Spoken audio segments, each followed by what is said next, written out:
Good morning. Call to order this regular meeting of the Zoning and Planning Committee. It's August 21st, 2014. I'm Lisa Bender. I chair the committee, and I'm joined today by Council Members Reich, Johnson, and Warsami. We're a quorum of the committee. Council Member Goodman and President Johnson are absent today on city business. We have just 3 items today, all on the consent agenda. Item number 1 is regarding 1 to 4 unit residential development, a zoning code text amendment. And it's to amend the following ordinances in Title 20 of the Minneapolis Code of Ordinances relating to the zoning code for 1 to 4 residential development. We have a number of amendments to the resolution, which I will move. Why don't I return to this one after just going through the other 2 consent items? So item number 2 is 1121 Fillmore Street Northeast, a petition filed by Greg Clemente to rezone the property there from R3 to from R1A to R3 to allow for an office to be converted into a 3rd dwelling unit.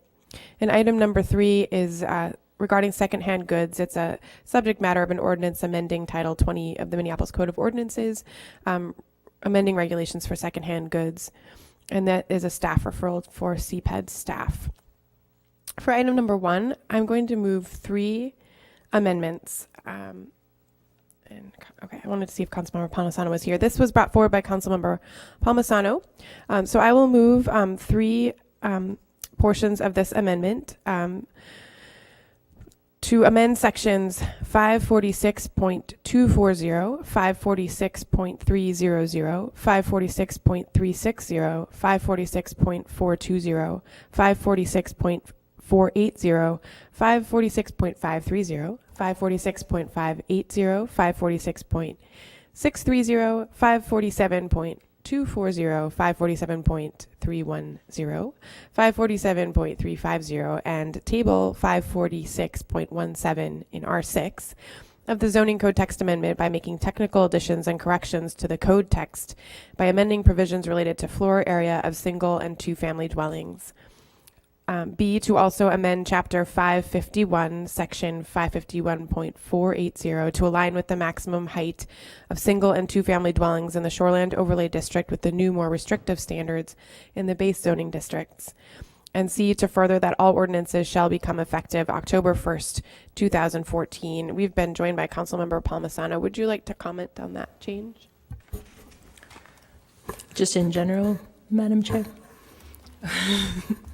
I don't need to. I think that this set, very long list of moderate changes is about improved outcomes for housing in every ward of the city. We've done a lot of work. We've had a number of conversations. Those started in March. We worked on this with certain members of the Planning Commission that had different perspectives as well. I think that in some cases we're fixing glitches or things that are outdated and that enables the ability to build. So I think we've used a rare opportunity to open up the zoning code to our advantage here. That's all. Thanks. Great. Thank you, Councilmember Palmisano. And I will say, this came to the Planning Commission. There were only a handful of people there to speak and support, all in support of the changes. So I think this really hit a good middle ground between folks who are constructing new homes and the existing neighbors who had concerns. So I think it was very successful. So the second motion was brought forward by Councilmember Goodman, and I will move this as well. This is related to very wide lots. So I'll move to amend the Zoning Code Text Amendment, Chapter 546, Tables 554.6-2R1, Table 546-4R1A, Table 546-6R2, and Table 546-8R2B by revising the minimum interior side yard setback requirements for principal structures on lots greater than 85 feet in width in the R1, R1A, R2, and R2B districts, and further that these ordinances shall become effective October 1st, 2014. So I will move the consent agenda with those 2 amendments. So that's items 1 through 3 with the 2 amendments for item number 1. All those in favor, please say aye. Aye. Any opposed, nay. And the consent items all carry. We do have one more item, which is a staff direction, which I will move. This was also from Councilmember Palmisano's office. It's related to the 1 to 4 unit code changes, but on a related issue regarding residential construction and environmental incentives.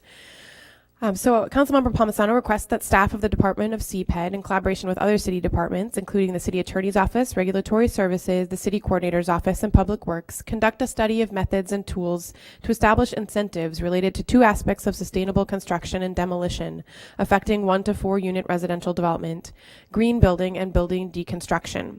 The study should include research into best practices, likely stakeholders, and departments of responsibility, and an analysis of projected costs and benefits. The study is designed to coincide with continued research into the construction and demolition waste recycling under Mayor Hodges' Zero Waste Initiative, and staff is directed to return this to the Zoning and Planning Committee meeting no later than March 31st, 2015, to report on this study. Councilmember Palmisano, would you like to say anything about that one? Thanks. And so again, this is just a staff direction that would direct staff to work on incentives that would incentivize people who are tearing down homes to deconstruct them and reuse the materials instead of just landfilling the waste. So I'll move that staff direction. Is there discussion? Councilmember Johnson. Thank you, Madam Chair. I just want to mention that I do have a summer intern who is working on deconstruction, is working with various city departments, including the City Coordinator's Office, Public Works, and Regulatory Services, and CPED, and is coming up with recommendations on establishing various incentives, and also is working with the Mayor's Office as part of the Mayor's Zero Waste Initiative. So I'm just wondering if this is duplicative, or if this work would be somehow expanding upon those recommendations in that work. And that's, just my question. Thank you. Councilmember Palmisano. Thank you, Madam Chair. Councilmember Johnson, I don't see this work as duplicative. We've been working together and collaboratively all summer, so I see it as just being one complete whole, but it definitely is the environmental aspects of how we want to do more construction in residential housing. So, yeah. All right. Thank you. All right, thank you very much. So then on the motion for staff direction, all those in favor, please say aye. Aye. Any opposed? And that motion carries. And with that, we are adjourned. Thank you.